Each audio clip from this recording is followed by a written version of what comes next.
valuers. So we will be restricting our discussion as far as IBBI syllabus is concerned. Otherwise, if you consider economics, it is a very big subject. A lot of things are based upon economics. But we will try to restrict ourselves to the IBBI syllabus part only, so that we are able to do the questions related to IBBI examination and have some knowledge about the economics part. When sometimes we used to listen many things like GDP, etc., so that we are able to understand what are these terms which are very much useful for economics, but we must also know the basics about these things. So first we will start with the microeconomics part.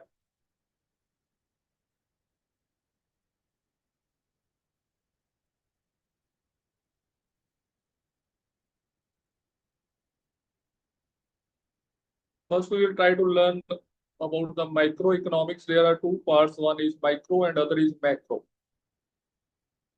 So first we will discuss micro. As far as syllabus of microeconomics is concerned, it has a 3% weightage. Means out of 100%, you will get at least 3% questions out of this economics and microeconomics basically. So as far as syllabus is concerned, you have to learn principles of economics related to microeconomics. Then you have to learn what is consumption, indifference curve, consumer surplus, elasticity.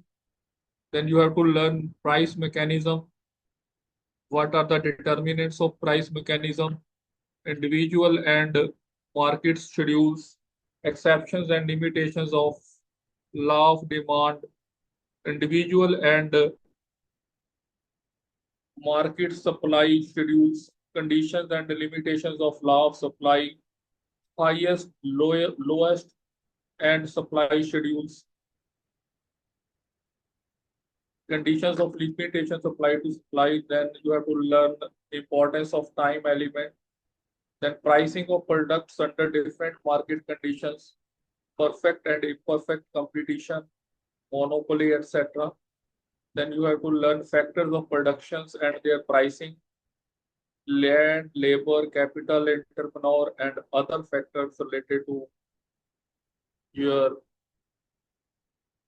work. Then theory of rent, then capital and interest, types of capital, gross interest, net interest, then organizations and profit, functions of entrepreneur, meaning of profit and theories of profit. These are the syllabus. So we have to do the learning process related to these topics, and we only have to learn the basic things which are related to our valuation part, and especially which are important from IBBI point of view. Otherwise, if you have to learn these things, it may take a years to complete this syllabus. So first thing which, as for your syllabus, you should know what is microeconomics. So microeconomics is that branch of studies which deals with behaviors of individual and firms in the market. Which deals with the individuals and the firms in the market. That is microeconomics. So it focuses on the choice that individual firms take and how these choices interact. So what we have to learn here, we have to learn the choices of the individuals and firms. Choices of the individuals and firms, that choices, how they interact to determine basic things, which is prices, quantities, and allocation of scarce resources, how to deal with them. That part of economics which deals with these things, that is called microeconomics. So basically, it deals with the behavior and performance of small markets segments such as firms and households. This part of the economics basically it deals with the behavior of individuals and small firms and households. So here we have to learn how the limited resources are allocated among various individuals to satisfy their needs and wants. The sources which are available to us, how they have to be allocated. Most of the resources which are available, they are scarce, and how we have to allocate them so that they are able to satisfy, the allocation is able to satisfy the needs of individuals and small firms. So it also outlines the limited sources can be utilized for maximum output and social welfare. So the limited resources which are available to us, we have to allocate them in such a way that they are utilized to attain maximum output and they do the best possible for social welfare. So examples of microeconomics are consumer behavior, labor market, supply and demand. These things we will learn. Consumer behavior, labor market, supply and demand in individual markets. So these factors help investors to make vital investment decisions. So we will discuss all these things in the coming slides about these things, consumer behavior, labor market, supply and demand, which are also very much important from our valuation point of view. We will discuss how these things affect our valuation part.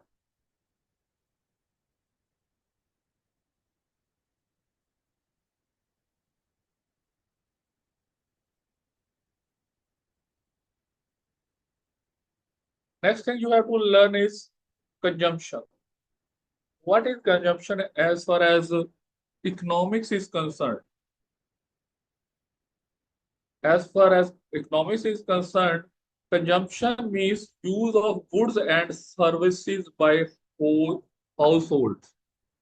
The services and the good, how they are used by the household, that is called consumption. So it is fundamental concept of economics on the basis of which demand and economic growth depends. Consumption means available goods and services, how they are used by the household. That is called consumption. So there are different types of consumption. First one is durable goods. So durable goods, you know, those goods which last for a longer time. Which the goods which last for a longer time, they are called durable goods, and they provide utility over larger period of time, such as cars, appliances, furniture, etc. They are durable goods because they have a longer life. For example, when you buy a refrigerator, when you buy a car, means you have to use it for a certain number of years. So that goods are called durable goods. And non-durable goods, which have to be used within a short span of time, shorter period of time. so that are consumed quickly. That goods are called non-durable goods, which we purchase frequently. Durable goods are not purchased frequently, but non-durable goods are purchased frequently, such as food, beverages, and toiletries, etc. For example, when you are buying groceries and you buy almost daily you buy some grocery. So they are non-durable goods, which you have to use within a short span of time. And then the third thing is services. Services is your valuation work is also one type of service which you provide and earn from them. So services are basically intangible products. Intangible products are those things which you cannot touch. So intangible products that provide utilities such as healthcare, education and entertainment, etc. All these things comes under the heading of services. For example, when you go to the doctor, you pay a fees for the service provided by him, for the consultation provided by him.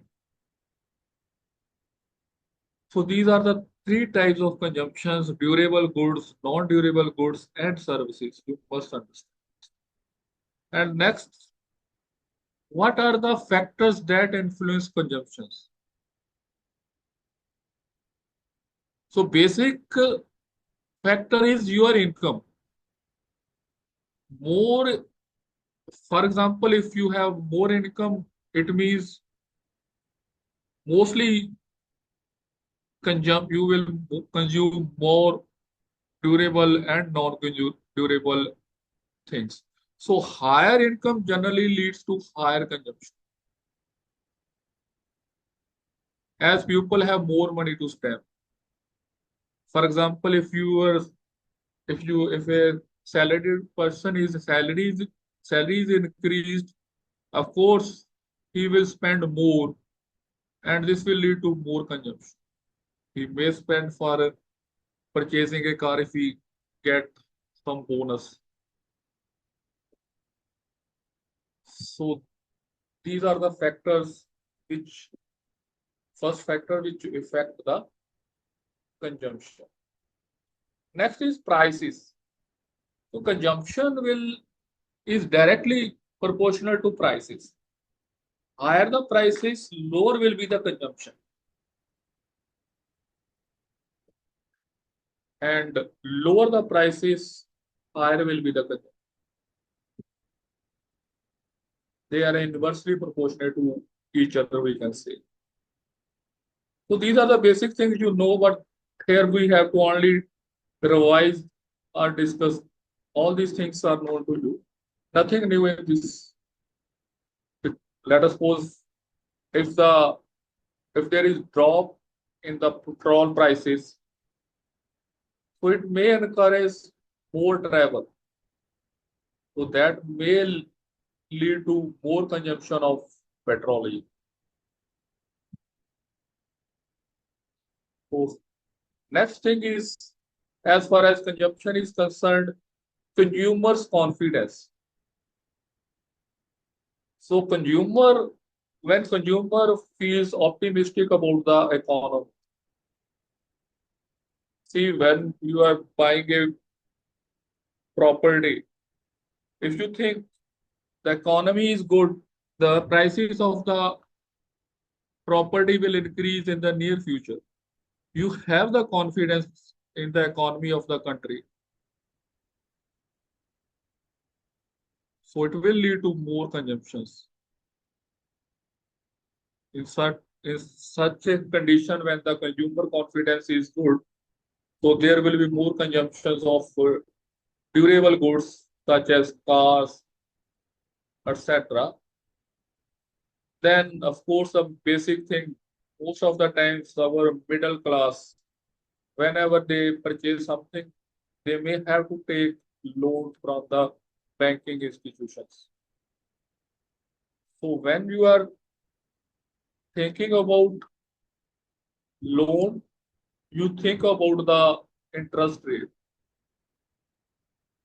So lower the interest rate, more people will opt for the loan from the banking financial institutions, and more will be the consumption. And more people will go for big purchases. For example, if the mortgage rates are lower, more people will go for buying homes instead of having homes on rent. So these are the basic things of about consumptions. What are the types of consumptions? What are the factors that affect the consumptions? So now we will take some examples of consumptions. First is household spending. That is a type of a consumption. For example, if let us suppose the income of a monthly income of a family is 80,000, out of which they spend 20,000 on rent, 10,000 on food, 5,000 on utility, and 5,000 on entertainment. All these things are part of consumption of that family. Then autonomous consumption. So there are certain things which you have to consume. You can live without car, you can live without other luxury items, but you cannot live without food and shelter.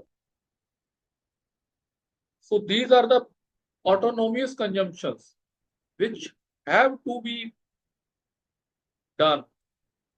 There are things which are have to be consumed. For example, food and shelter. Whatever be the income level of the consumer, he has to go for food and shelter. That is autonomous consumption.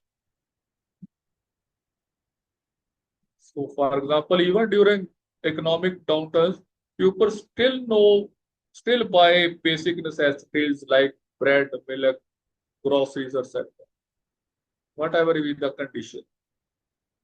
So, this type of consumption is called autonomous consumption. And there are certain things which comes under the heading of another type, that is induced consumption. This type of consumption varies with the income of the consumer. As the income increases, so does the consumption increase. That type of consumption is called induced consumption. For example, a service person gets a bonus that may lead to increasing spending on certain items, maybe on dining or purchasing gadgets, etc. So there are two types of consumption. One is autonomous consumption, that is basic consumption, that has to be done, and induced consumption that varies with the income level of the consumer. With the increase in the income, the consumption may increase. That is called induced. And next thing is indifference curve. So indifference is basically, let us suppose you have the option of buying two things. For example, a person has option of hot dogs and hamburgers. And if the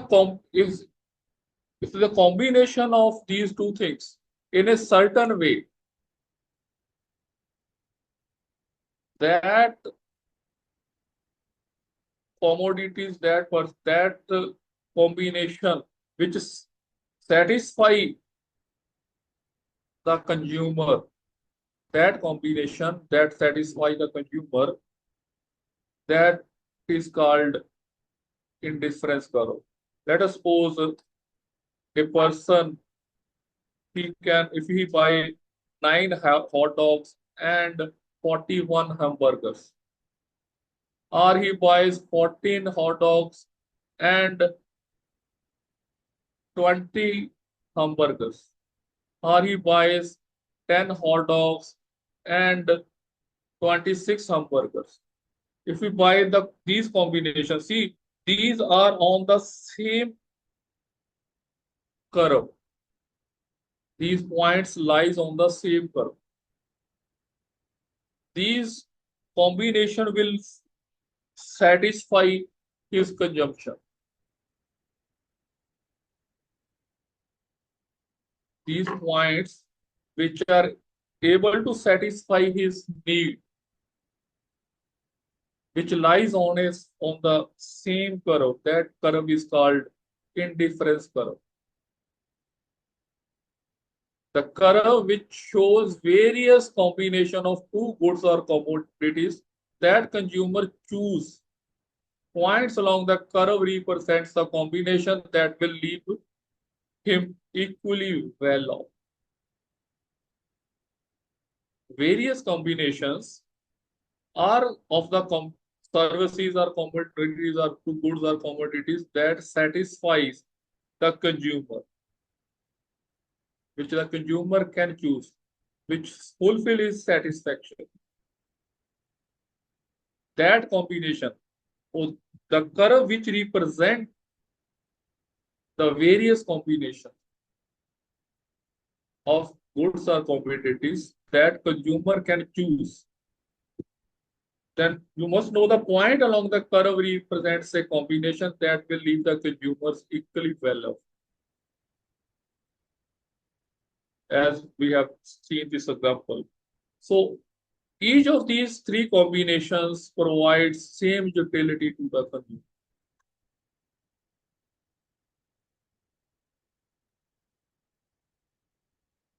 So this type of curve is called indifference curve. So there may be n number of indifference curve for a particular combination, for a particular goods.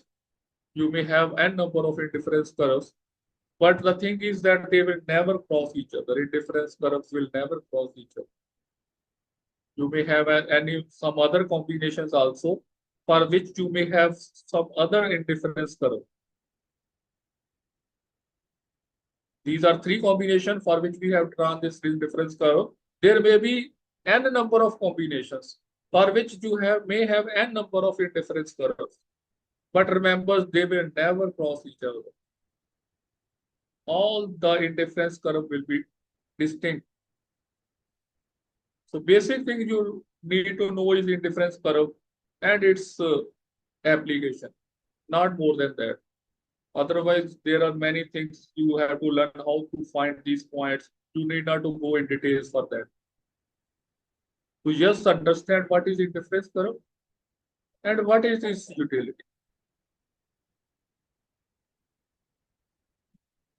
Then the next thing you have to learn is consumer surplus. That is most important things to know, especially for most of us who belongs to middle class. That thing is important is consumer surplus. It is the difference between what consumers are willing to pay for goods or service and what they actually pay.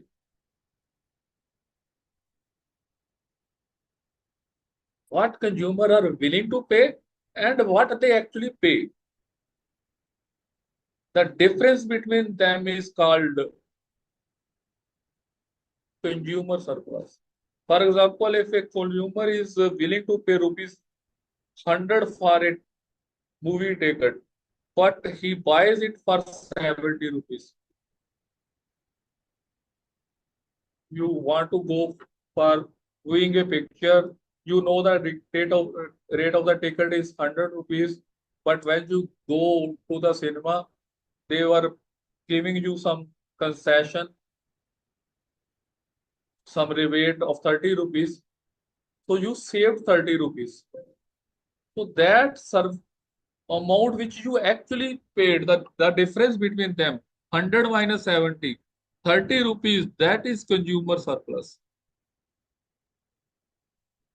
You were ready to pay 100 rupees, but you actually paid 70 rupees. So the difference between these two, that is rupees 30, that is consumer surplus.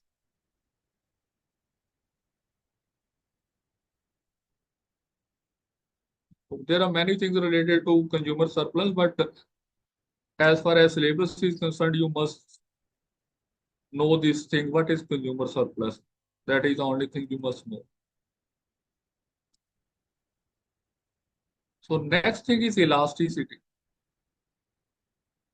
As an engineer also we know what is elasticity. So that was from engineering point of view. Now we will learn elasticity from economics point of view. What is elasticity? So elasticity is, with the change in price, with the change in income, with the change of certain other factors, supply and demand will change. If the prices increases, demand may go down. If the income of the consumers increases, demand may go up. So supply and demand are related to certain factors which may affect supply and demand, such as price of the commodity or income of the consumer or certain other factors that may affect the supply and demand. Means how much difference it will make, how much change it will make, means how much change will be there with the increase in price, how much change will be there with the increase of in income of the person or income of the general public, or how much decrease will be there, or how much change will be there in supply and demand as the price, income, or other factors changes. That is called elasticity. Basically, elasticity, it measures how much quantity demanded or supply of a good respond to changes in price, income, or other factors. That is elasticity. So there are certain types of elasticity which we must understand. So we will be dealing with these things, basic things, which are necessary from your examination point of view and from your knowledge point of view. First type of elasticity, first thing you must know what is elasticity, it is clear to you. The next thing is price elasticity of demand. Types of elasticity, now we will discuss about different types of elasticity. First type of elasticity is price elasticity. So it means from the name it is clear. From the name it is clear that it deals with the price. We are talking about the change in quantity demanded or supply of that good with a change in price. From the name you can understand what is price elasticity. Price elasticity means it is related with the price. So it measures the responsiveness of quantity demanded to a change in price.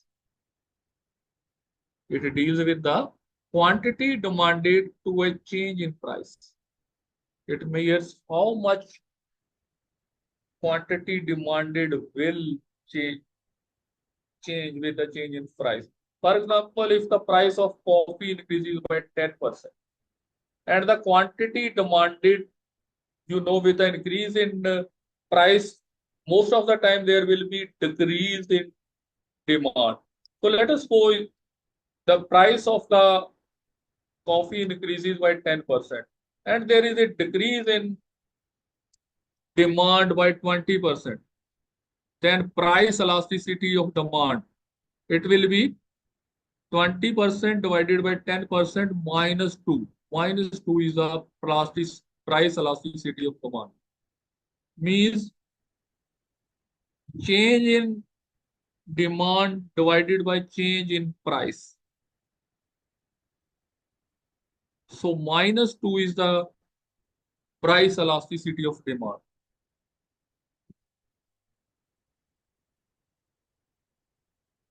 Next is income elasticity of demand.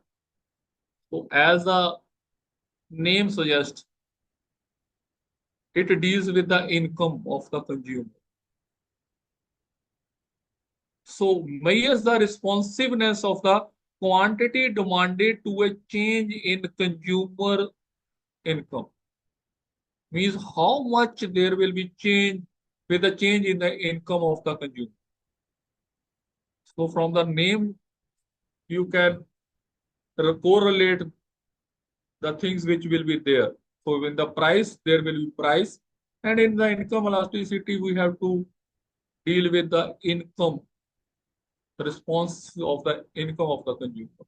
So for example, let us suppose the income of a consumer increased by 5% and the demand of luxury cars increased by 15%. Income of the consumer increased by, for example, this is just an example. Income of the consumer increased by 5% and demand of luxury cars increased by 15%, then the income elasticity of demand will be 15% divided by 5%, that will be minus, that is 3. So income elasticity of demand is 3. And the third type of elasticity is cross price elasticity of demand. So as the name suggests, cross means here we will be dealing with the two types of goods. That if the price or of one good is changed, how the demand of other type of good will change. From the name itself, it is clear. It deals with two types of goods. So it measures the responsiveness of quantity demanded for a good, one good to a change in price of another good. From the name, it is clear. Means it measures the responsiveness of quantity demanded of one good to a change in the price of another good. Means it deals with those two goods which are interrelated to each other. For example, if the price of tea increases by 10%, then the demand for, let us suppose the price of tea increases by 10%, and let us suppose the demand for the coffee increases by 5%. With the change in the price of tea by 10%, there is increase in the demand of coffee by 10%. It means the cross plasticity of demand is 5% divided by 10% means 0.5. So it deals with goods which are substitute of each other. These types of goods are called substitute goods, which we can use in place of another good. So this type of elasticity is called cross price elasticity demand. Yes, sir, 1 minute. Friends, please concentrate on each and every term of this chapter, because we are going to use each and every term in our forthcoming classes, just as different approaches, as well as these all terms will be utilized in and used in case studies in the last 2 days. Since these terms are not just for syllabus only, these are very, very important for and will be applied during your case studies as well as in the forthcoming sessions. Economics is very, very important subject, and an engineer has to consider economy at the topmost priority. So what are the different principles and what are the different terms you must know, and please concentrate on each and every term, because each and every term will be utilized in market approach, income approach, and cost approach, as well as in the case studies during our forthcoming sessions. Yes, sir. Please continue, sir. Thank you, Sandeep, for your valuable input. So next term is price mechanism. Means how the prices are decided, or what are the factors which affect or which are responsible for price of a good, or how the price of a good is determined. So we will now discuss about it. So price mechanism basically, in economic points of view, of course, price is determined from the cost of raw goods, raw goods, labor, etc. From economical point of view, we will discuss these things from law of supply and demand. So here are two things which are important from economic point of view. Of course, we will discuss about the law of supply and law of demand. But as of now, we must understand that whenever we are talking about price mechanism in economics, it means we are to decide it on the basis of supply and demand, not from the actual things. We will discuss, otherwise we will discuss how the price will be calculated from other things. Here we are discussing to find or the price mechanism on the basis of supply and demand. So the price mechanism is a process by which the forces of supply and demand interact with each other to determine the prices of goods and services in the market. First, you go through this definition. Then we will discuss about various things related to it. It is a process by which forces of supply and demand interact with each other to determine the prices of goods and services in a market.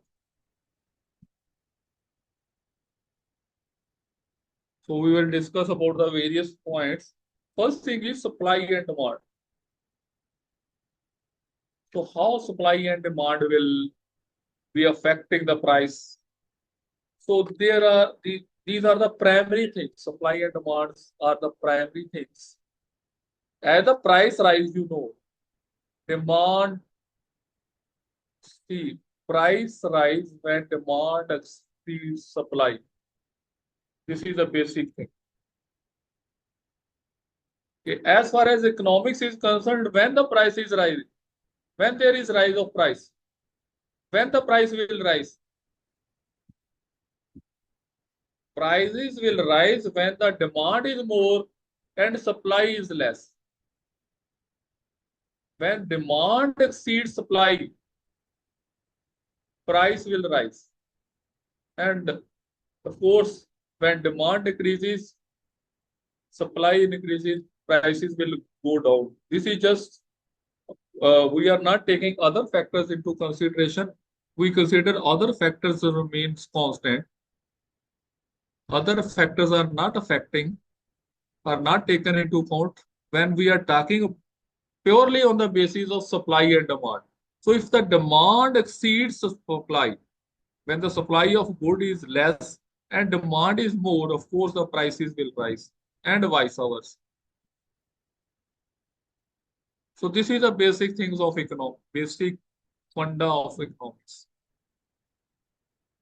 Of course, other factors also affect, but we are in this, here we are just concentrating on two things, supply and demand, and how they are related. And we assume that other factors are not playing any role. If other factors are not playing any role, then what is the relation between price, supply, and demand? Next is cost of production. So of course, you know, higher the cost of production, higher will be the prices. And then government policies. Government policies also affect the prices, means how the taxes are levied, how the subsidies are given, or other regulations of the government, they also affect the prices. Higher the taxes, higher will be the price you pay. And if you are getting subsidies, then may the prices, you may have to pay lower prices in that case. Then market structure, that may affect. So these are the things from economic point of view. We are talking about economics point of view. So the level of competition, market structure means level of competition. If there are a number of companies, they are providing same goods, when then the competition between them, they may not be able to increase the prices. Their aim is to sell more products to increase more profit, to increase profit. So what is a market structure? That will also affect the price mechanism. And then other external factors such as economic conditions of the country and technological changes. You know, these days many technological changes are coming, which are new machineries, new products are coming in the market, which may lead to lower the prices, which may affect the price mechanism. And in the end, of course, the consumer preferences. What are the preferences of the general consumers? What type of product they want to buy? So the producer will look for that and may increase the prices if they think that the consumers are looking for such type of product.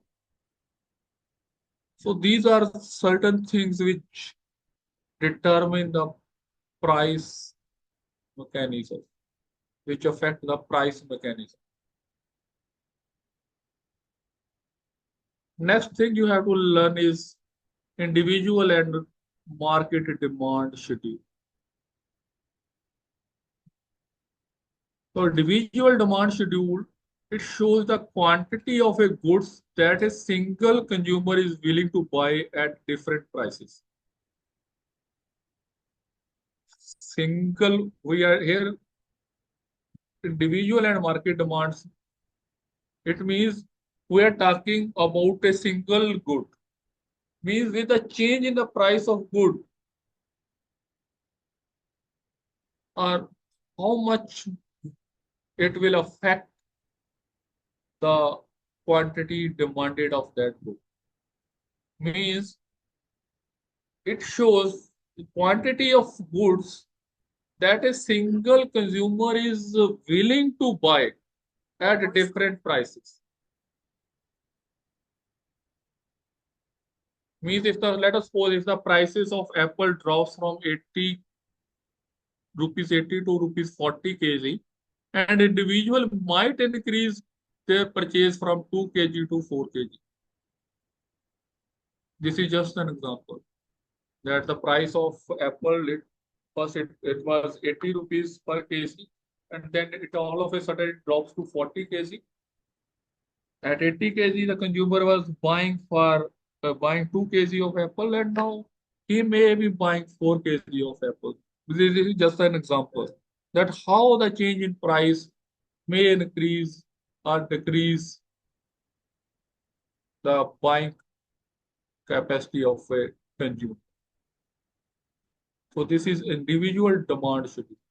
And second thing is, so basic thing you have to concentrate it is on individual demand. When we are talk about individual demand, means we are talking about an individual consumer.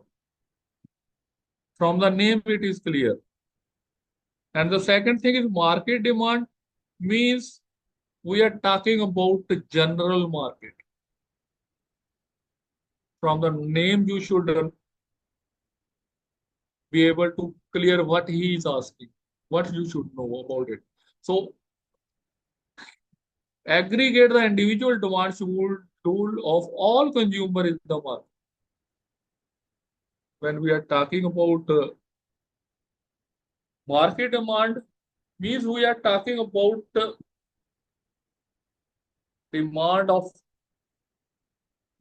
all the consumers, aggregate of individual demand schedule of all the consumers in the market. From the name, it is clear. In the individual, you are talking about individual consumer here. But in the market demand schedule, we are talking about all the consumers in the market, aggregate of the individual demand schedule of all the consumers in the market. For example, if 100 consumer each buy 4 kg of apple at 40 kg, the market demand is 400 kg.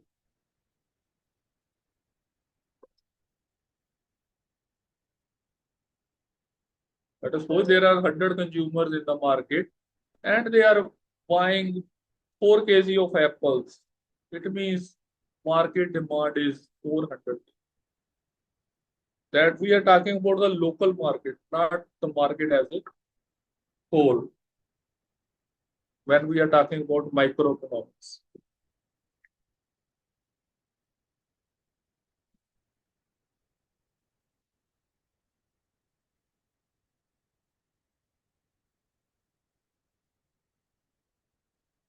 Next is thing you have to learn as a valuer is law of demand. So what law of demand states? It states that all other factors remains constant. The quantity demanded of a good falls when the price rises and vice versa. As the price rises, demand decreases, and as the price comes down, demand increases. This is called law of demand.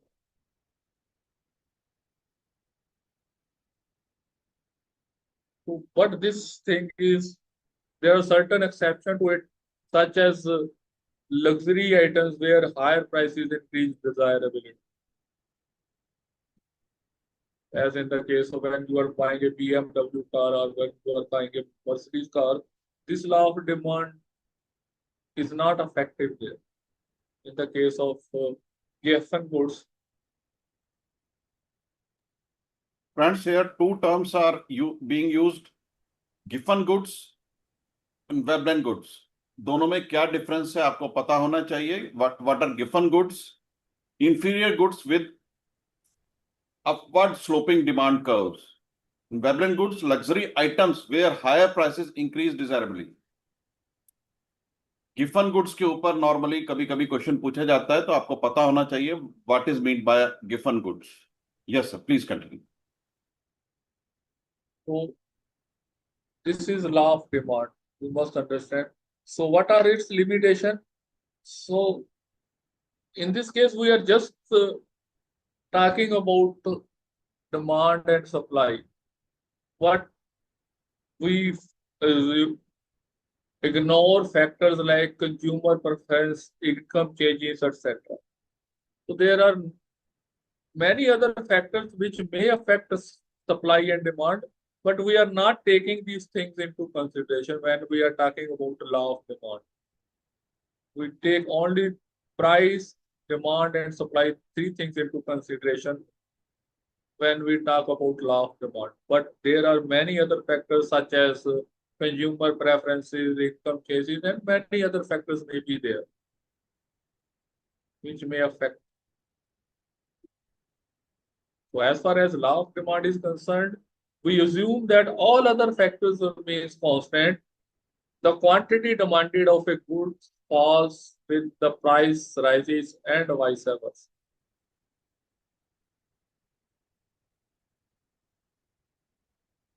So if we talk about law of demand from real estate point of view, we are taking just an example from real estate point of view, how the what are the factors that will affect demand. So as far as real estate is concerned, there are various other factors that affect the demand for real estate. Based upon these factors, we can drive the equation for real estate. Demand is a function of, first thing is demand. D is demand for real estate. It is directly related to income of the customer. As the income increases, demand will increase. As the income of the customer decreases, demand will decrease. Price of housing. As the price of housing goes up, demand will decrease, and vice versa. Then cost of borrowing. If the banking interest rates are lower, cost of borrowing will be less, there will be more demand, and vice versa. Then availability of the credit. If the banks are offering loans liberally, the demand will increase. Then consumers' preference. If the consumers are able to find what they want, what they wish, so that will increase the price. Then investors' preference.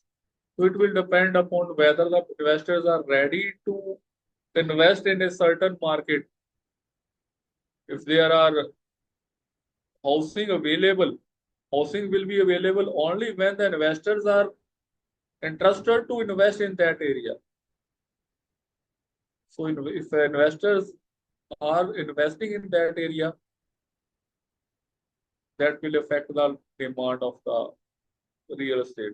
And of course, price of substitutes and complements.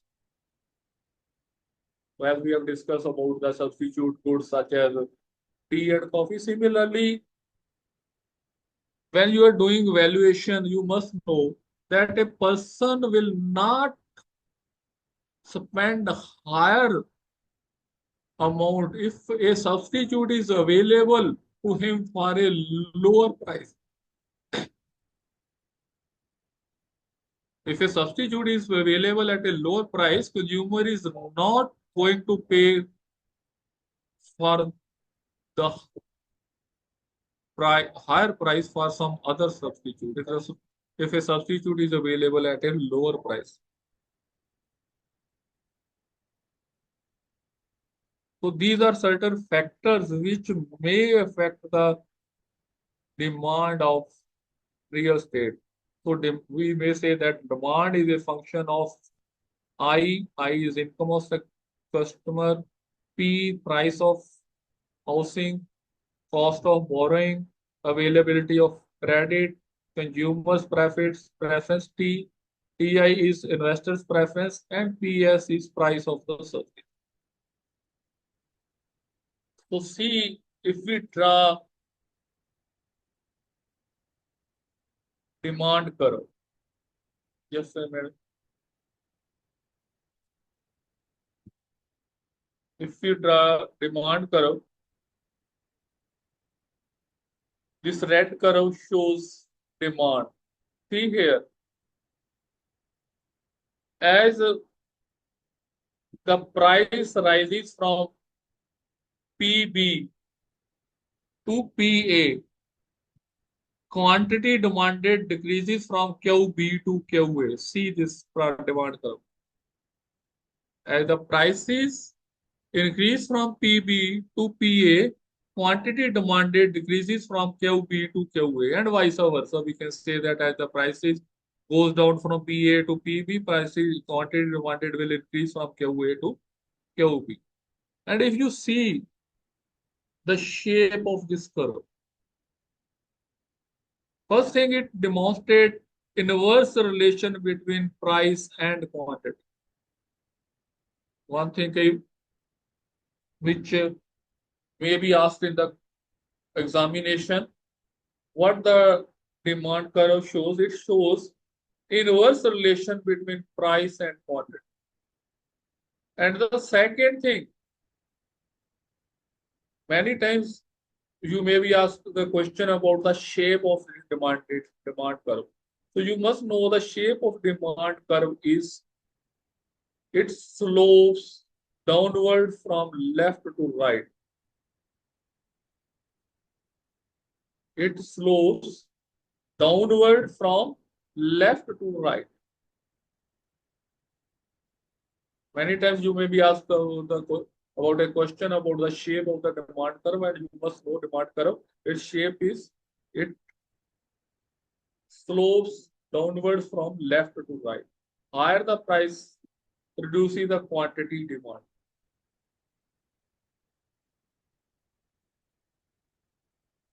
Next thing is law of supply.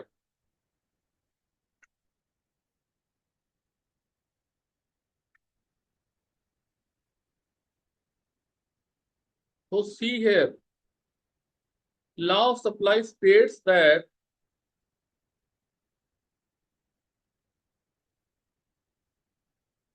as the prices of a goods or service increases, the quantity of goods or services that supplier offer will increase.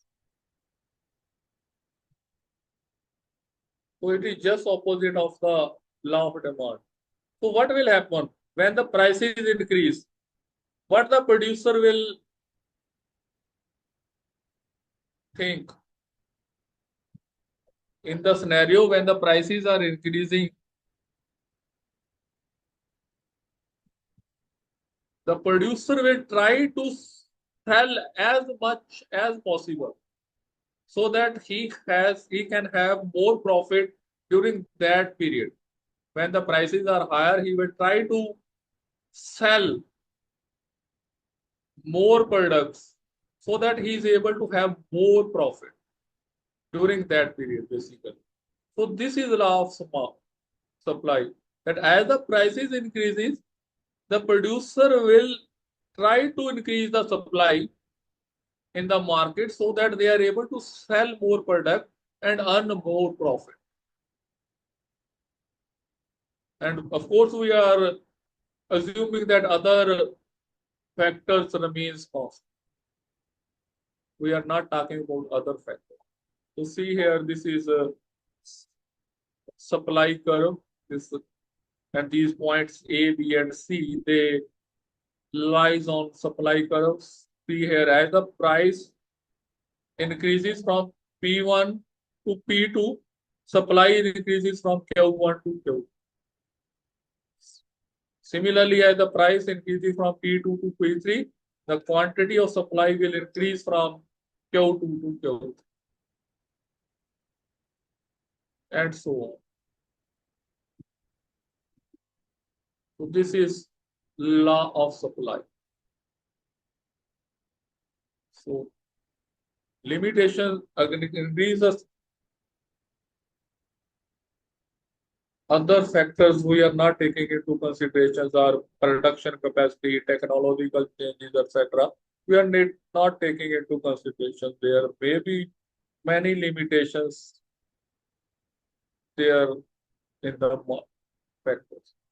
So now we will discuss about the factors, especially from this an example. We are taking an example from real estate point of view. What are the factors that affect the supply?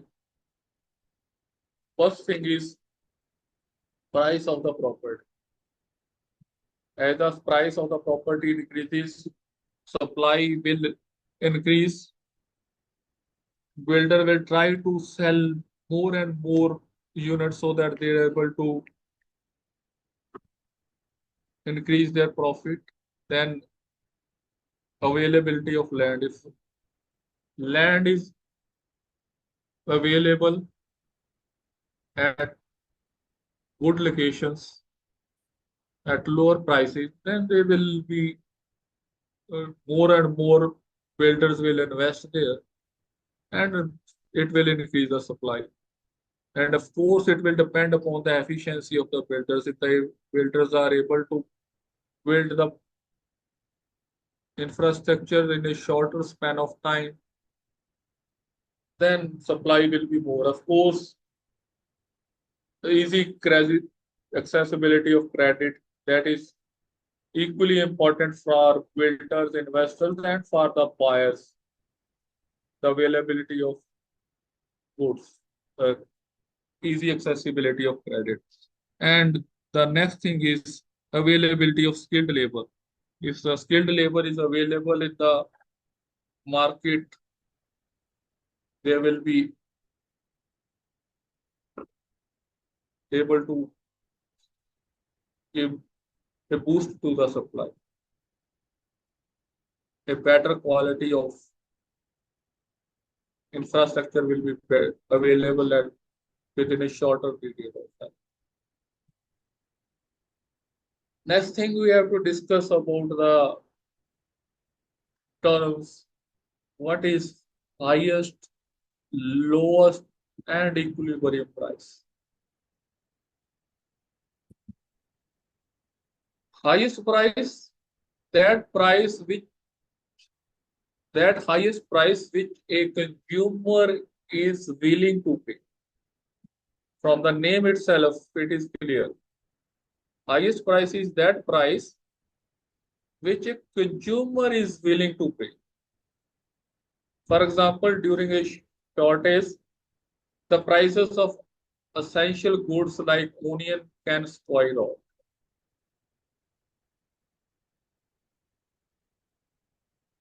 Many times, the prices of onion. In the recent past, there was a very high prices for onions also. So that maximum price which a consumer is ready to pay.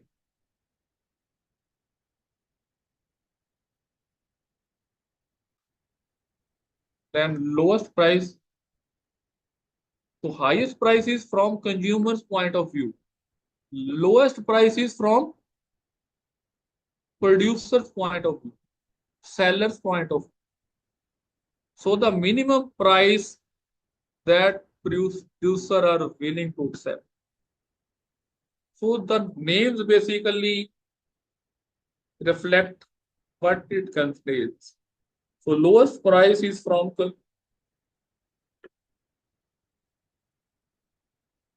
producer's point of view. So lowest price which a producer is willing to accept.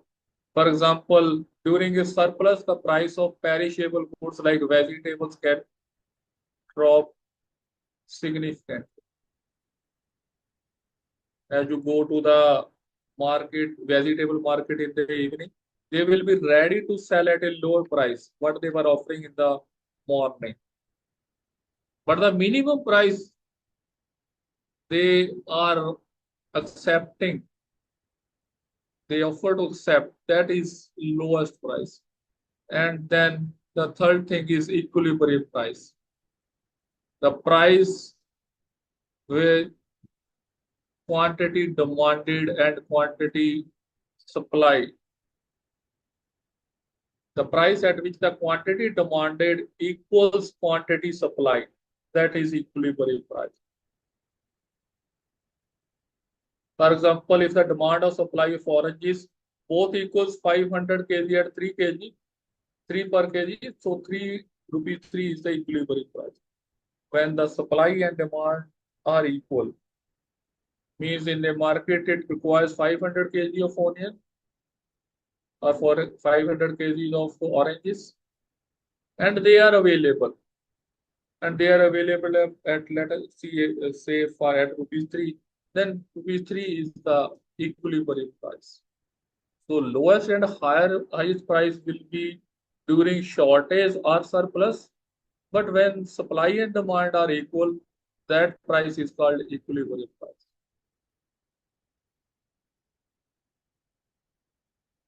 Next is importance of time element.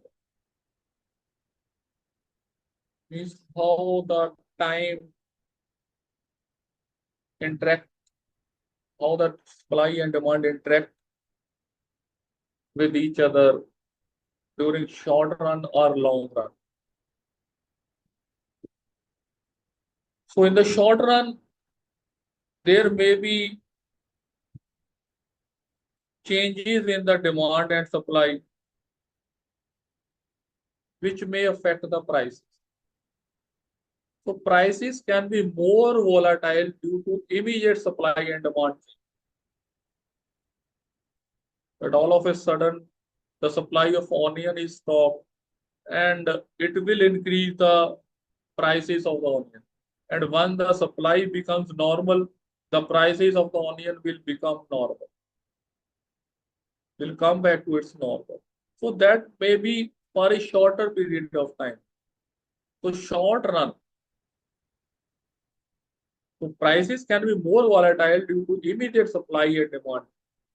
So for example, in sudden increase in demand for masks during pandemic can cause prices to spike. During COVID, because of increased demand of masks,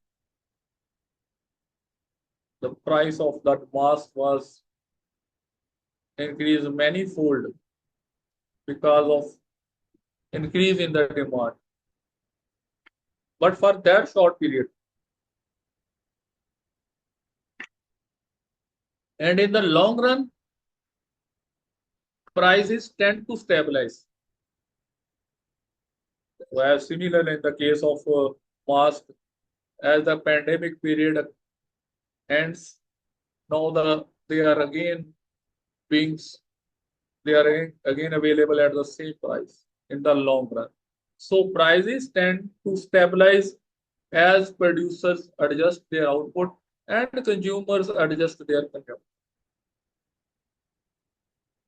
The long run, what happens?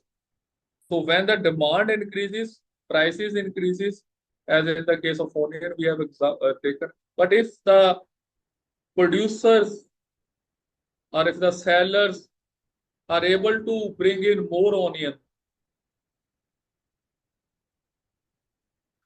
so the prices will come down. Or if the consumers adjust this, if the consumer says, okay, I will not use onion, or if I will decrease the consumption of onions,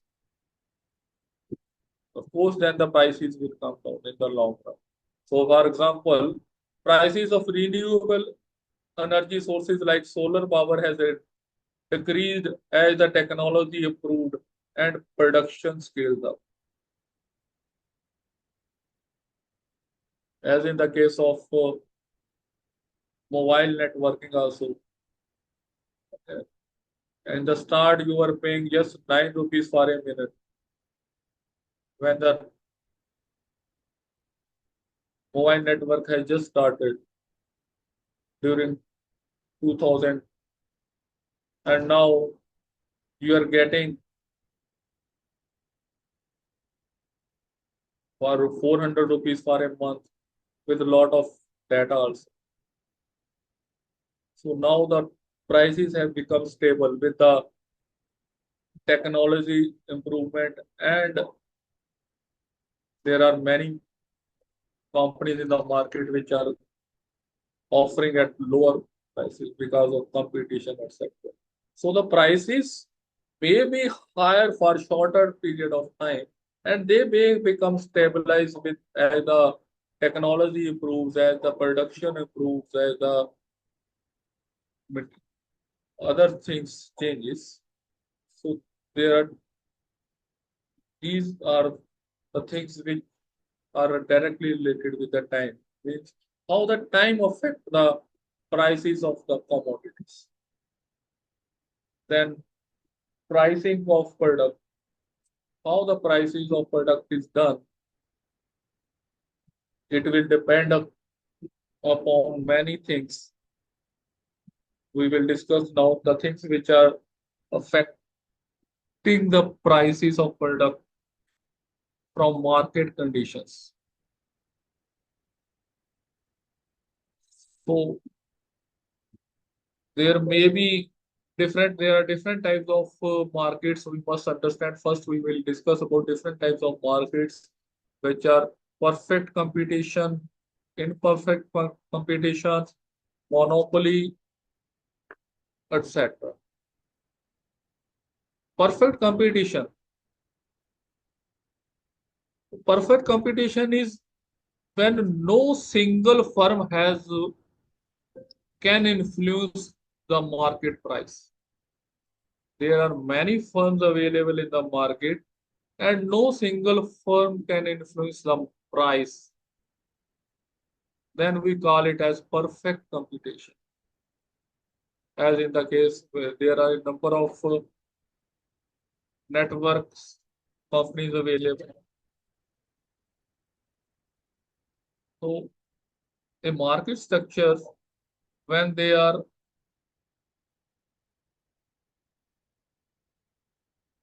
many firms, they sell identical products and no single firm can influence the market prices.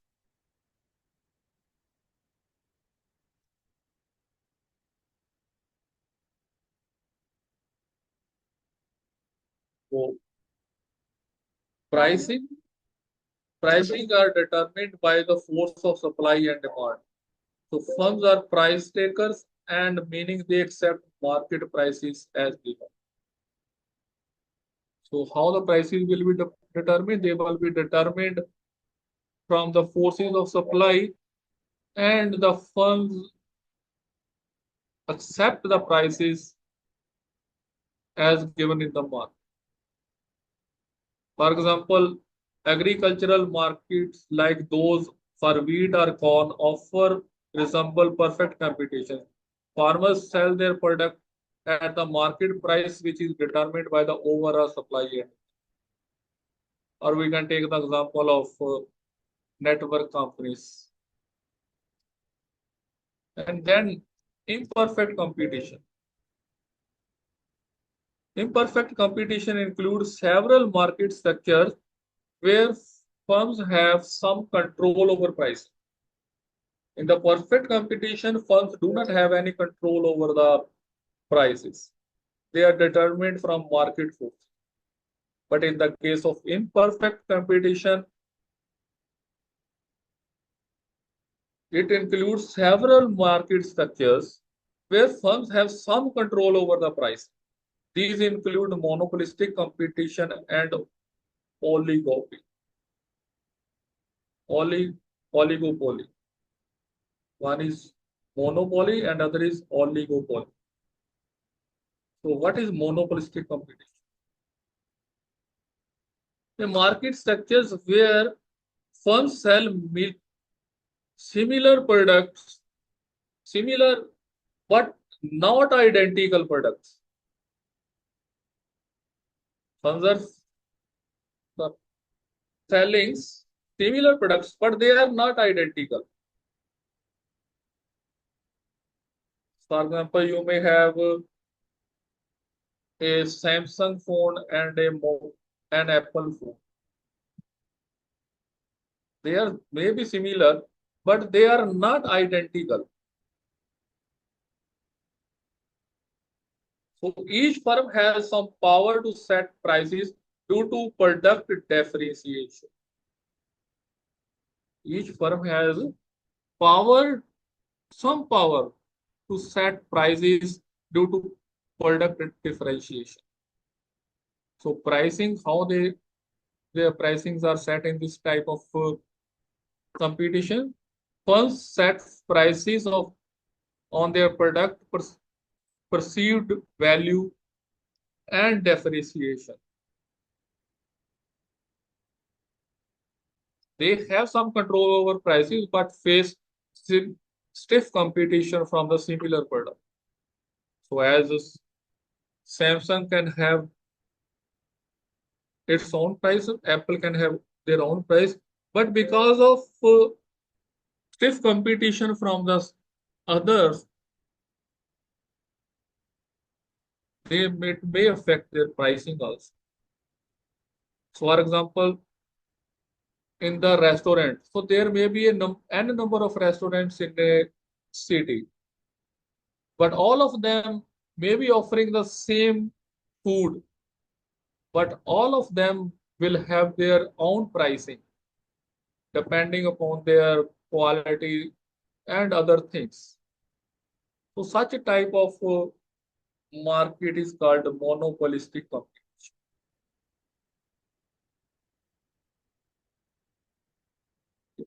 So next is oligopoly. So what is oligopoly? A market structure dominated by a few large firms.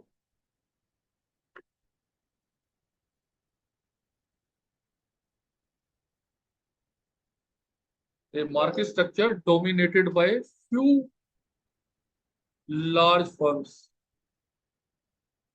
For example, in automobile industry, it is a oligopoly with a few major players like Toyota, Ford, and Volkswagen controlling the large market share. So how the prices are determined in this type of market? Prices are often stable and may be set through tact and other explicit collusion.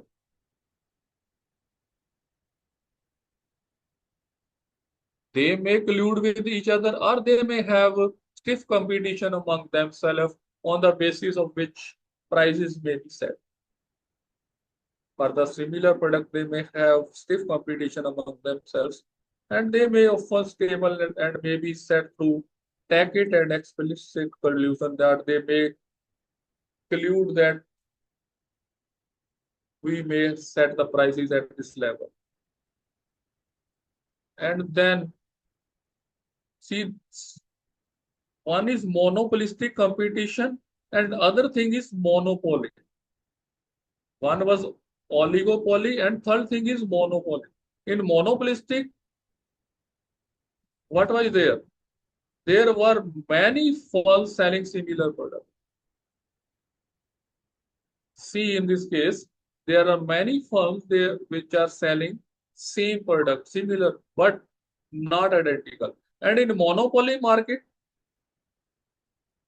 where a single firm controls the entire market for a product or service with no close substitute available. That is monopoly. So in this case, then they have control over the entire market. They will set their own price to maximize their profit. For example,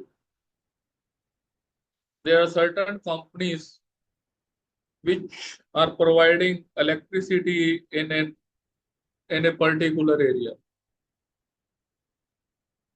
Let us suppose Reliance is providing electricity in your area, and there is only one company, a Reliance, which is providing electricity in your area. And they will have their own price per unit because they have the monopoly. There is no other company which is providing electricity in your area. So see the difference. In monopolistic, there are different companies providing similar product but not identical product. But in monopoly market, there is difference between monopolistic and monopoly. You must understand. Clear?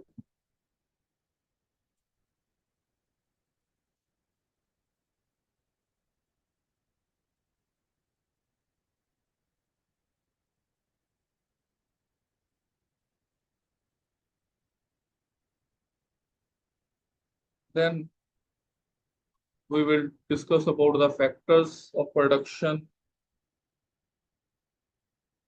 which may affect the prices or which may affect the production. We are taking an example from real estate point of view. So first thing in the production of real estate is you have to have land. You need land for infrastructure development. So what is land basically? Land encompasses all natural resources used in production such as agricultural land, forest, minerals and water.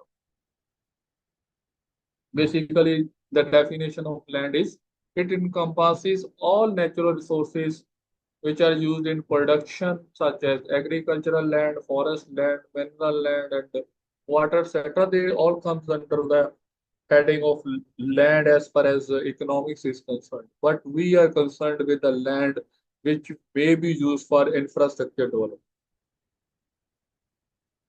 And the land which can be used for infrastructure development, its price is typically dominated by the price of land. You know, it will depend upon the factors. Which factors may affect location of the land. So as we have already explained you the term location, and location. So it depends upon the location of the land, and if it is an agricultural land, its fertility will decide its price, and then available of other resources. If, for example, in case of it is an agricultural land, if the irrigation is available, then the price will be higher. If it is a barren land, the price will be lower. And how you can earn from land? For example, you can earn rent from the land, or you can earn by selling the land, or you can earn by investing in the infrastructure development, from where you can earn profit. So, for example, in case of, we are taking an example of agricultural. In case of agriculture, a farm uses land to grow crops. The rent paid for the farmland is cost associated with the factors of production. So, how the price of land is determined for residential or for commercial purpose? So, its a location, its use, how it can be used, where it is located, availability of amenities in the neighborhood, and other things affect the price of land. And in case of agricultural land, the fertility of the land, availability of other infrastructure that may affect the price of the land. And next thing is labor. So labor, what is labor from economical point of view, from economics point of view? We are talking about the things from economics point of view. Labor refers to the human effort used in production process. What is labor? Labor refers to the human effort used in production process, including physical and intellectual work. And how its pricing is determined? Wages are salaries which are paid to the labor that will decide the price. These are influenced by factors like skill level, experience, and demand for specific. For example, a construction engineer working in a construction company receives salary. Now see here,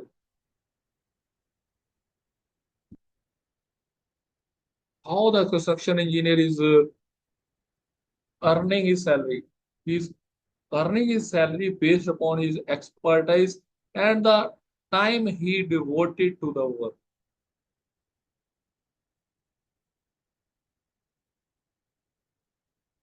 So third thing is capital. What is capital? From economics point of view, capital includes all man-made resources used in production, such as machinery, buildings, tools, etc., that forms the term capital. And what is the cost of capital? How it is represented?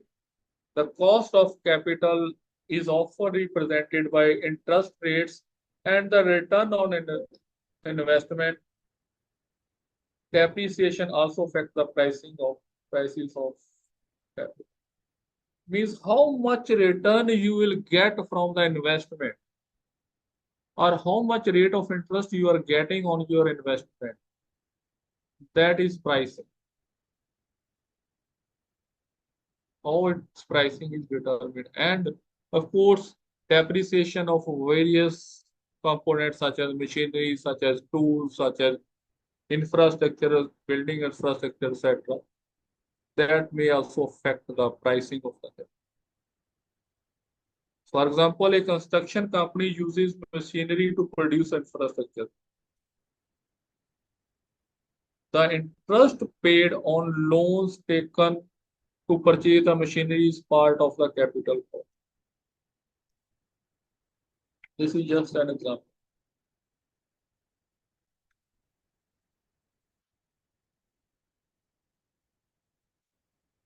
Next is entrepreneurship. So what is entrepreneurship? Entrepreneurship, this is very important thing because government is helping in entrepreneurship. So entrepreneurship involves the ability to combine other factors of production to create goods and services. Entrepreneurs take on the risk and innovation required to start and manage business.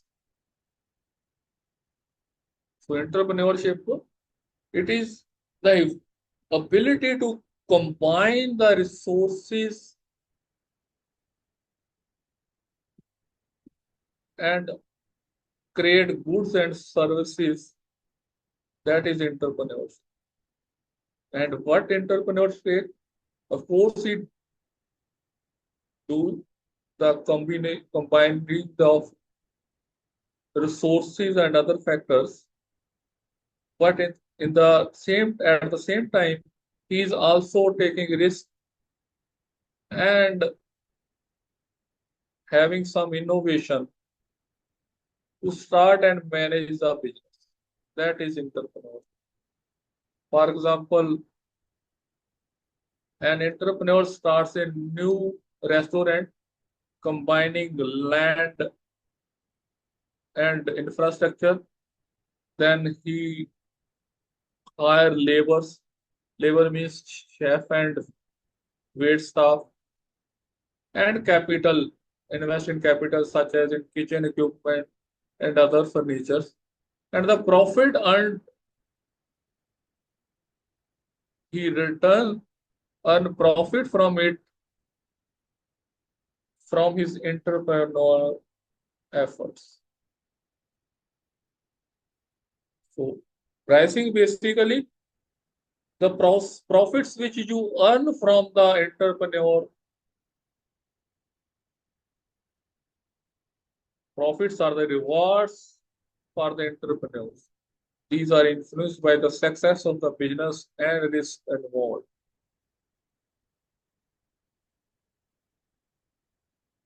So other factors which affect the pricing is availability of technology.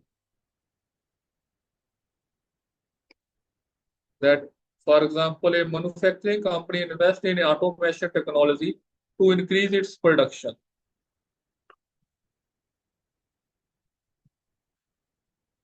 Which reduces the cost and increase the output, and thereby increasing the profit of the company. It is one example of entrepreneurship. Using the technology for increasing your profit, increasing the production and reducing the labor cost by doing the automation means involving the technology. And second thing is knowledge.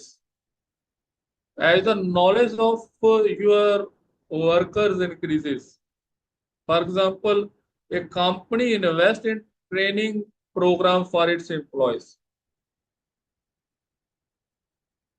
means enhancing their skills. Now they are not buying or selling anything. They are investing in their workers, their employees, to enhance their skills and thereby leading to higher productivity and innovation that may increase the profit of the company. Quality of product will also improve, and of course production and profit of the company will also increase with the increase in the knowledge of the workers. Now we will discuss about the different theories of rent. First theory is the Ricardian theory of rent. So it was given by David Ricardo. It explains how the rent is determined by the productivity of the land. It explains how the rent is determined by the productivity of the land. Friends, these terms are very, very important for examination purposes. You may get a question related to any term related to this. This is very, very important, especially for land and building and plant and machinery valuers. Yes, sir. Please continue.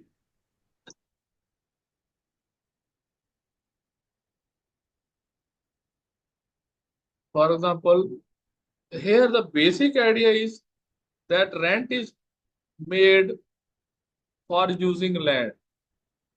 It arises because different pieces of land have different levels of fertility or productivity. We are taking an example. For example, let us suppose there are 3 plots of land. Plot A is very fertile, and for example, you can produce 100 units of crop in this plot A. And plot B is moderately fertile, and you can produce 70 units of crop in plot B. And in the plot C, which is least fertile, it is producing 40 units of crop. So what the farmer will do? Farmer will first use most fertile plot A because it will give him the highest yield. And if he needs more land, only then he will go for plot B and plot C. Means plot A has more productivity per door, plot B has less productivity than plot A, and plot C has least productivity, least product. So how the rent will be calculated in this case? So plot A, it produces 100 units, so its rent will be the difference between its yield and plot C's yield. Rent of plot A will be difference in its yield and plot C's yield. Its yield is 100 units and plot C's unit is yield is 40 units. So 60 unit will be the rent of plot A. Similarly, for plot B, it will be the difference of plot B and plot C's yield. 70 minus 30, 40, 30 units. And plot C, it produces 40 units. So it has no rent because it is the least productive land. So this is what Ricardo's theory of rent says. So maybe we may think that plot C must have some rent, but as far as Ricardo's theories of rent is concerned, this is how the rent is calculated based upon the fertility of the land by using the Ricardo's. This is just an example. So Ricardo says, explains how the rent is determined by productivity of land. The second type of theory is modern theory of rent. So modern theory of rent It is just modification of Ricardo's theory. It includes other factors of production, not just land. In case of Ricardo, he was using only the factors of production, but it includes all other factors of production, not just land. So rent is seen as an extra learning a factor makes over next best alternative use. So according to modern theory of rent is seen as an extra earning factor makes over its next alternative use. So basic idea of modern theory is that rent is the difference between what a factor earns its current use and what it could earn to its next best alternative. See here how the rent is calculated by modern theory of rent. It calculates the rent as the difference between a factor earns in its current use and what it could earn in its next best alternative. For example, you have a piece of land, and if you can grow either corn, cotton, or wheat, and let us suppose by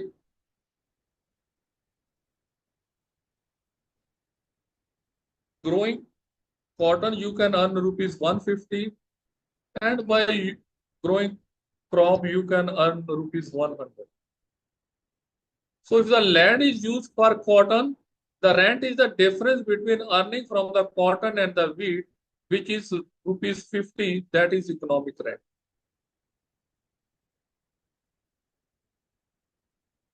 This is modern theory of rent.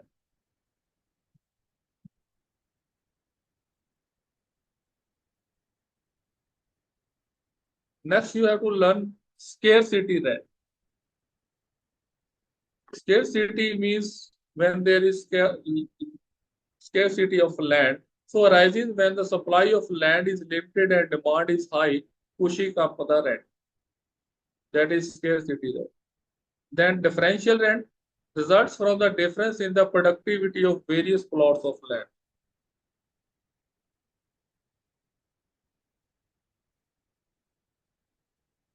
Next, you have to learn is functions of entrepreneur. What are the functions of entrepreneur?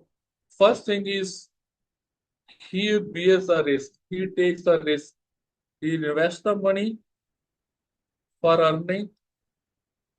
At the same time, he is investing because he wishes to have more profit than by investing that money in the bank, from where he can earn in the form of fixed deposit or other deposit. Here he is investing in some entrepreneur to earn more profit, thereby taking risk. The first thing is he is bearing risk. Means a tech startup founder invests in developing new app, risking their savings and time. Next, what he has to do? He has to organize resources. So they bring together land, labor, and capital to produce goods or services. For example, an owner hires chef, purchases equipment, and leases a space to operate the restaurant. So second function of entrepreneur is organizing resources, and then innovation. So he has to brought in new products, new services, new processes, so that he has competitive edge and market leadership. For example, an entrepreneur develops a new eco-friendly packaging solution for reducing waste that appeals in environmentally conscious consumer. And then he has to be decision maker. He has to make strategic decisions about the direction of business, about the product development, about the market strategies and financial management. For example, a small business owner, a retail business owner decides to expand their product line based upon market research and customer feedback. And then leadership and management. He has to manage all the things. He has to lead from the front. For example, a CEO motivates his employees, set performance targets, and oversees daily operations to achieve business. So these are functions of an entrepreneur. Next, what is meaning of profit? So what is meaning of profit? Profit is basically financial gain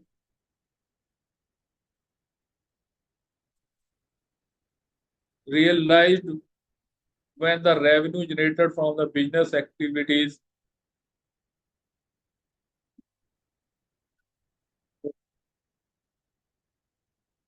from economics point of view.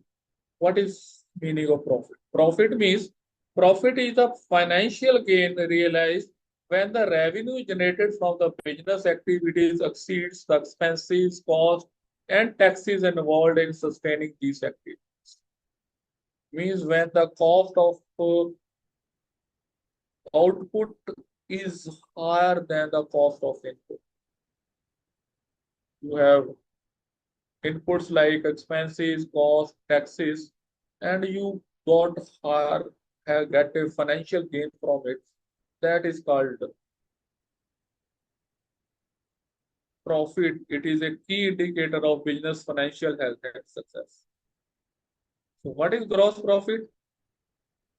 Gross profit means revenue minus cost of goods sold. For example, a company sells product for rupees 1 lakh and the cost of goods is 60,000. It means profit is 40,000. You buy goods for 60,000 and you sell it for 1 lakh. It means your gross profit is 40,000. Then operating profit, gross profit minus operating expenses, such as rents, utilities, salaries, etc. Let us assume that you have to pay rent and salaries to the employees for rupees 20,000, and your gross profit in the first step is 40,000. Means 40,000 minus 20,000. 20,000 is your operating profit. But these terms are very, very important. You may get a definition and you may get 3-4 options. Let it be revenue means the cost of goods sold. ये किस तरह का profit है? Gross profit, operating profit, net profit और any other. तो आपको उसमें से एक चूज करना है. तो आपको क्लियर डेफिनेशन पता होनी चाहिए. What is operating profit? Gross profit में gross profit minus operating expenses, revenue minus the cost of goods sold, that is gross profit. Net profit, operating profit minus interest and taxes. ये तीनों definitions आपको पता होनी चाहिए. क्यूरेज of profit पता होनी चाहिए. इनमें से कोई भी आपको डेफिनेशन वहां पर दी जा सकती है और डेफिनेशन के बाद 3 या 4 ऑप्शन दिए होंगे. उनमें से आपको करेक्ट ऑप्शन चूज करना है, या फिर ऊपर एक ऑप्शन दिया होगा, नीचे 3 या 4 डेफिनेशन दी होंगी, उनमें से करेक्ट डेफिनेशन चूज करनी है. Yes sir, please continue. So net profit means, let us suppose you have to pay interest on the loan you have taken for capital investment, and you have to pay certain taxes. Let us suppose you have to pay 5,000 as interest and 3,000 in taxes, and net profit will be 20,000 minus 8,000 expenses. So your net profit is 12,000. So you must know what is gross profit, what is operating profit, and what is net profit. And then we have to learn theories of profit. There are several theories of profit, and we will discuss them one by one. First theory of profit is frictional theory of profit. So what this theory says, it says profit arises due to temporary disequilibrium in the market caused by unexpected change in demand and supply. As we have already discussed, in the short run, when the prices increases because demand increases supply in the short run, so the same theory is here applied. It will increase the profit of the producer. Means profit arises due to temporary disequilibrium in the market. And how this disequilibrium is caused? Because of change in demand and supply. So because of change in demand and supply, if some disequilibrium is created in the market, means demand increases, the supply means prices will increase, and if the prices increase, profit of the producer will increase. For example, a sudden increase in oil prices can lead to higher profit for oil companies until the market adjusts. That is frictional theory of profit. Next theory is monopoly theory of profit. What it says, profits are higher in monopolistic markets, where a single firms control the supply and get set prices above competitive level.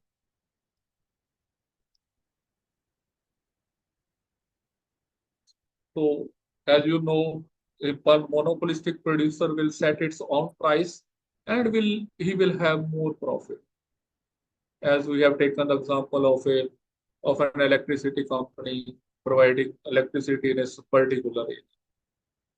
Third theory is important in today's scenario, that is innovation theory of profit. Means if you innovate something, you will get some reward for it. So what it says profit or rewards for the innovation and technological advancement introduced by the entrepreneurs. So name itself suggests. So innovation means profits are the reward for the innovation and technological advancements introduced by the entrepreneurs. For example, a company that develops groundbreaking metal device can earn significant profit due to its unique product. And then, of course, more the risk you take, more the profit you may earn. That is risk-bearing theory of profit. So what it says, profit compensate entrepreneurs for taking on risk associated with uncertain business ventures. So more the risk bearing, more will be the profit. So venture capitalists invest in high risk startup expecting high returns if the business. And next type is dynamic theory of profit. So what it changes, as the name suggests, profit results from dynamic changes in the economy, such as changes in technological progress, changes in the consumer preferences, changes in market expansion. All these things affect the profit. With the technological profit, or with a change in consumers' preference, or with the market expansion, it will help to gain more profit. So a tech company profit may rapid from the rapid adoption of new technology, increasing demand for digital services. This is just an example. So this is all about microeconomics part of view.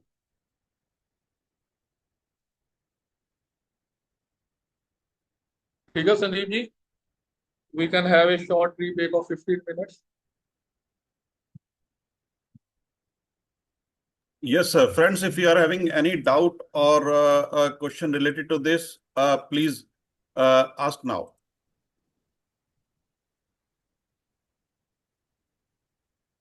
Any doubt or question related to this subject? Otherwise, we are going to take a short tea break. Rajvinder Singh, Yes, sir, Yes, sir. kindly refer to slide number 21.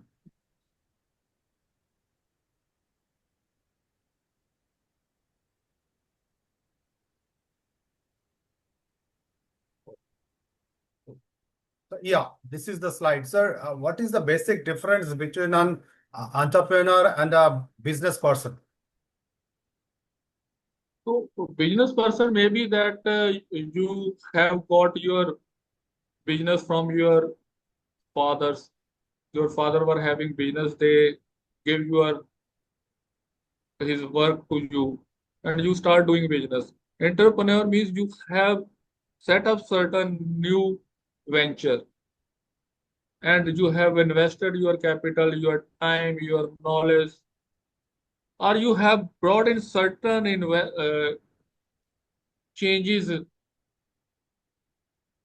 in the existing business. A first generation kind of thing, right?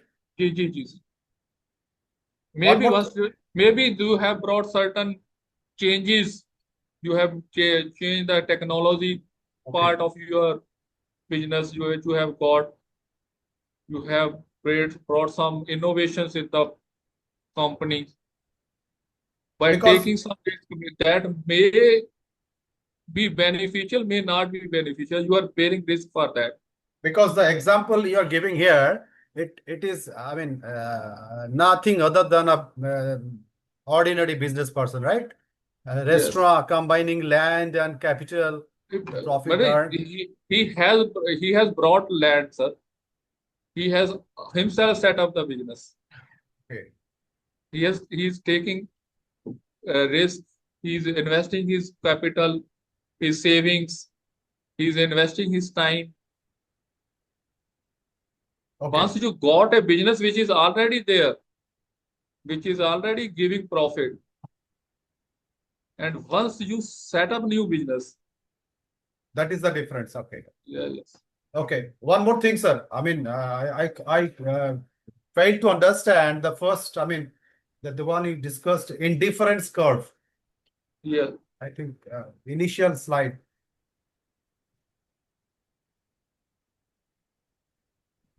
What is this for? I mean, why, what you are going to achieve, or what is the purpose of this topic? So As basically, this is for,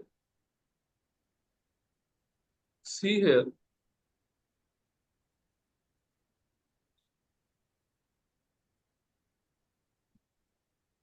So based upon these combinations, basically this is for market research, that how these the combination of these two things may affect the demand and supply in the market. All these things are for doing market research basically.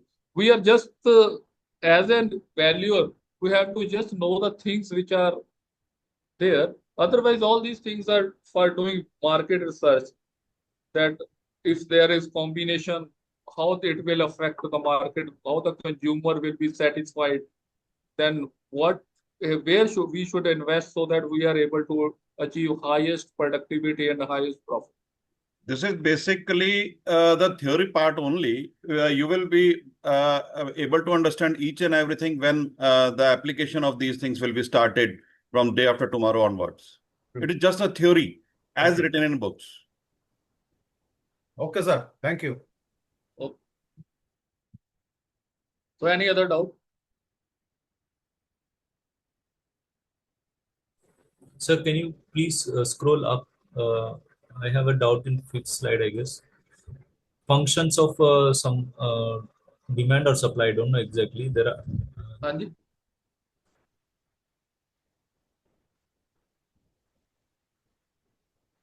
credibility. There is a word credibility, sir. I didn't understand that one. Where, sir? In which number of slide? I didn't remember the slide. Can you go down, sir, please? 1, 2, 4. Yes, sir. This one. Sir, this one. Ji CR, availability of credit. How ji this function will affect the demand, and what is it? sir, see, as a middle class person, most of us have to take loans from the banks for buying some land or building. Of course, we do not have enough resources available with us. We have to take loan from the bank. And now today's scenario, government has such a policy that banks are offering liberal loans for housing at a lower rate of interest. And of course, this credibility is also credit availability is also needed for investors to invest in infrastructures. They need credit, they need loans. So if the loans are liberally available at lower rate of interest, of course that will increase to more people will be there for buying houses, and of course it will increase the demand. If number of persons are increasing for buying the infrastructure, so that will lead to increase in the demand, sir. देखिए, अगर easy credit available है, easy money available है, तो market में आप purchase करने निकल जाएंगे। अगर आपके पास इजी मनी अवेलेबल नहीं है या क्रेडिट ऑप्शंस नहीं है, then you will restrict to your some extent. तो इसका पर्पस यही है, इट इज डायरेक्टली प्रोपोर्शनल। अगर क्रेडिट अवेलेबल है तो डिमांड बढ़ेगा, अगर क्रेडिट कम है। और दूसरा, जैसे सर ने आपको बताया, अगर बैंक में रेट ऑफ इंटरेस्ट एक लिमिटेड है, जैसे 5 या 6% तक, तो आप ज्यादा परचेज करेंगे। अगर रेट ऑफ इंटरेस्ट 12-13% है तो आप थोड़ा रेस्ट्रिक्ट करेंगे, क्योंकि आपको पे वापस करना पड़ेगा, तो आपकी जो रिस्ट्रिक्शंस है या लिमिटेशंस हैं थोड़ी बढ़ जाएंगी। That is a basic funda behind this. Is it clear to you, mister क्रांति?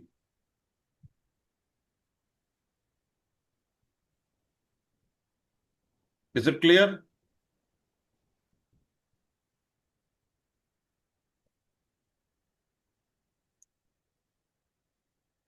So friends, let's take a short tea break. Sir, 30 minutes ले सकते हैं? जी sir, So it is 12 p.m. now. We will take a tea break for 30 minutes. We will join sharp at 12:30. 12 बज के 30 minute पे दोबारा जुड़ेंगे. Till then, you can switch off your screens.